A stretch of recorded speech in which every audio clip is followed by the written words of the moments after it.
and a happy hump day to you. Hey, you're listening to SOAPBOX Daily, episode 186, and I'm your host, Matt Morgan. Thank you very much for tuning in today. First and foremost, I just want to apologize if you hear any background noise in the studio today. I have some old systems I got up and running because I'm trying to get a system ready for my kid to play around with. This is my old main system, but it's a little on the loud side, and unfortunately, it's running a process right now, so I can't stop that. But so please excuse that if you do happen to catch a little bit of that. But I try to do some editing with my audio so you don't hear it. But anyways, let's get into today's episode. What we're going to talk about today. So today's title is: it's not about the tools. It is about the know-how. Okay, so it is not about the tools. It is about the know-how. And this was influenced because I'm a sci-fi fan, and I watched the latest Mandalorian.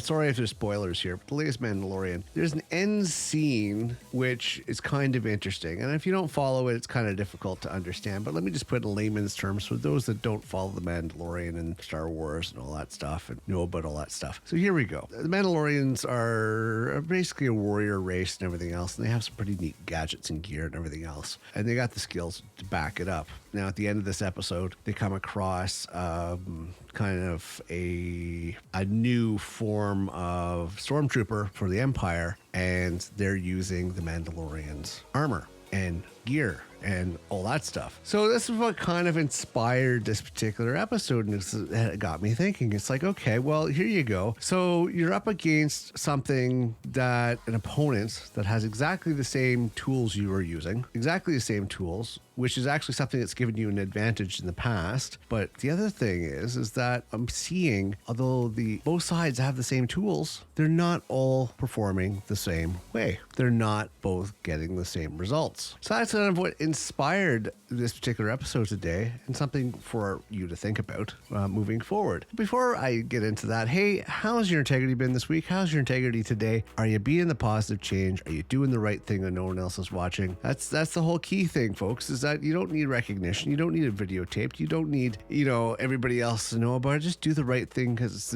it's the right thing. And that's how we're going to make this world a better place, folks. That's how we're going to make the world a better place, if we just do it because it needs to be done and it's the right thing to do. All right, so let's get into today's episode a little further. So here's the thing, and here it's just, I don't know. Tools are tools. I like gadgets. Don't get me wrong. I love gadgets. I love playing around with gadgets. But I'll be the first to admit that as much as I like gadgets and I think they're pretty neat with what they could do, I'm going to say I probably don't use them to the full potential. I would like to, and given the time and messing around with it, I could probably figure it out. But at the same time, it's just, if I had the better skills, I'd be able to use it full potential, and who knows what could be done. So here's the thing. A tool is a tool is a tool. And people are just like, well, how could you mess up on a tool? Well, anything could be a tool. Over a century ago, Emmett Wolf wrote that a man is only as good as his tools. And it remains true to this very day. If you have ever tried to fix something in your house and not had the right tools for the job, you know how frustrating and time consuming it could be. But it's also true that a tool is only as good as the person using it. If you don't know how to use the tool well, then it doesn't matter how much it costs you or how many functions and features it has to offer. You just won't get the most out of it. And I'll be happy to admit that. And I'm perfectly fine with admitting the fact is that, yeah, there are gadgets that has a lot of functionality and I'd like to play around with it, but I'm only touching the tip of what it could potentially be done with it because I don't have the know-how. But if you watch somebody with skills that lacks the tools, you'd be surprised to see how well they can improvise. It's not to only focus on the tools at hand to be able to do the task that you want to do, and to think that you have to have, X tool to make you better. You can't do Y task without X tool or whatever. That's just using an excuse. The fact is that you can't improvise and you can't adapt to try to actually find a solution without said miracle tool. Okay, you can improvise, you can find other things, and the most advanced and creative minds can do so. And you could do so too if you stop and think about it. For instance, if you have to screw in something and can't find a screwdriver, guess what? Think about what else you could use if you don't have a screwdriver. I know from experience a butter knife works quite well. You can always use a butter knife, just as an example. And then even if you had the screwdriver, it doesn't mean you're going to be efficient at using the screwdriver. Because if you ever watch somebody that uses a screwdriver on a regular basis, they are fast, they're efficient, they're direct, it's excellent. It's quite impressive to see, but don't think it the tool that you have limits you or is going to magically empower you to be able to do stuff, because if you can't use it well, and this goes for a whole bunch of different parts of life, because anything could be a tool. Example, your car technically is a tool. It is a tool, and we all know there's a lot of bad drivers out there that don't know how to use that tool.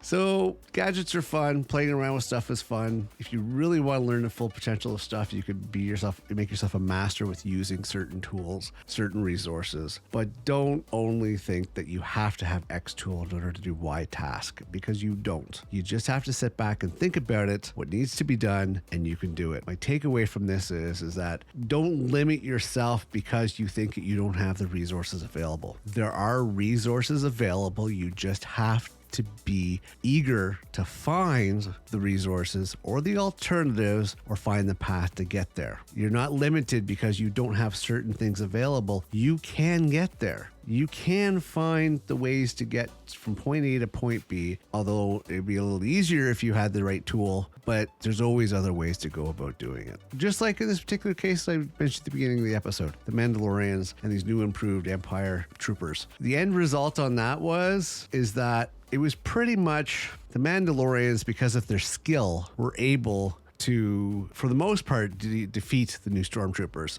Just there was a lot more stormtroopers, and that was kind of what the problem was, is that they were overrun, and so they were divided and everything else. It's a longer story. You'll have to watch the episode to understand, but my point is that there's something to be said about the skill and the perseverance and the dedication. Don't think a tool is just going to limit to what you can actually do. Okay, that's it for today's episode. It is hump day. Happy hump day. Happy mid of the week. We are almost there, almost towards the weekend, so hang in there. Keep your integrity in check. I'm your host, Matt Morgan. Have an amazing day, and I will see you next episode.